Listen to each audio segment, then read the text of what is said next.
مبارکہ میں حضرت انس بن مالک رضی اللہ تعالیٰ عنہ اس حدیث کے راوی ہیں، فرماتے ہیں کہ حضور صلی اللہ علیہ وسلم نے فرمایا کہ مفہوم حدیث ہے کہ جب کسی بندے پر پریشانیاں آ جائیں، آزمائش آ جائے، مصیبتیں آ جائیں، تو آنی اس کے اپنے گناہوں کی وجہ سے ہوتی ہے، کسی اور کے سبب کی وجہ سے۔ اللہ کسی اور پر ظلم نہیں کرتا کہ فلاں بندہ آیا تو اس کی وجہ سے میرے گھر میں مصیبتیں آئی ہیں، ایسا نہیں ہے۔ فلاں چیز آئی ہے تو اس کی وجہ سے میرے گھر کے اندر مصیبتیں آئی ہیں، ایسا نہیں ہے۔ اور فلاں کے آنے کی وجہ سے میرے گھر میں بیماریاں پیدا ہو گئی ہیں، ایسا نہیں ہے۔ اللہ کسی کے گھر کے آنے کی وجہ سے یا کسی انسان کی وجہ سے کسی انسان پر مصیبتیں نازل نہیں فرماتا۔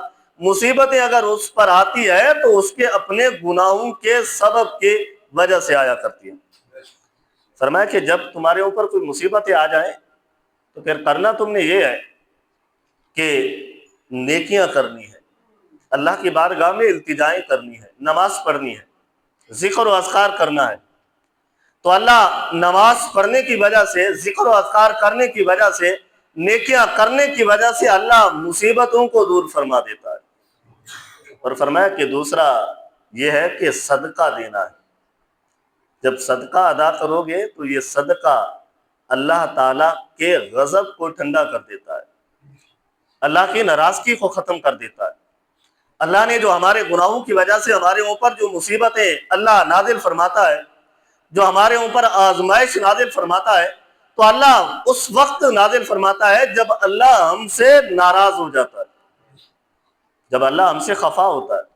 خفا کیوں ہوتا ہے؟ کہ ہم اپنے رب کو راضی نہیں کر سکتے، ہمارا دن رات گناہوں سے بھرا ہے، ہم ہر لمحہ اپنے رب کی نافرمانی کرتے ہیں۔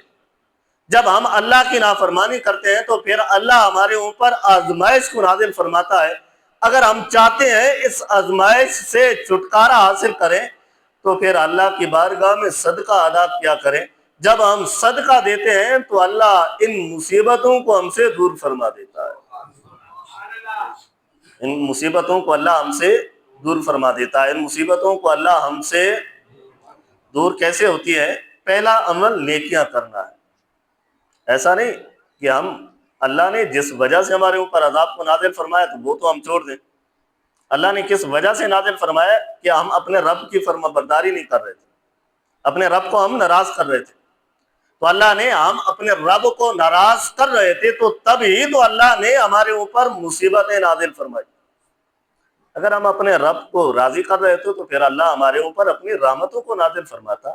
تو پہلا عمل یہی ہے کہ اللہ کی بارگاہ میں نیکیاں کرنی ہے، سر و سجود ہونا ہے، نماز پڑھنی ہے، ذکر و اذکار کرنا ہے، دعائیں مانگنی ہے۔ اے اللہ، میں گناہ گار ہوں، میرے گناہوں کو معاف فرما دے، اور جو مصیبت تو نے میرے اوپر نازل فرمائی ہے اس نیکی کے توسل سے اس کو دور فرما دے، اس نیکی کے توسل سے۔ اور ساتھ میں نماز بھی پڑھنی ہے، نیکیاں بھی کرنی ہے، اور ساتھ میں صدقہ بھی ادا کرنا ہے۔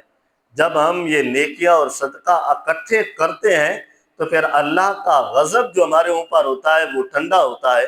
جب اللہ کا غضب ٹھنڈا ہوتا ہے تو جو بیماری کسی ڈاکٹر کی دوائی سے دور نہیں ہو رہی ہوتی، پھر اللہ رب العزت معمولی سی دوائی سے شفائے کاملہ عطا فرماتا ہے۔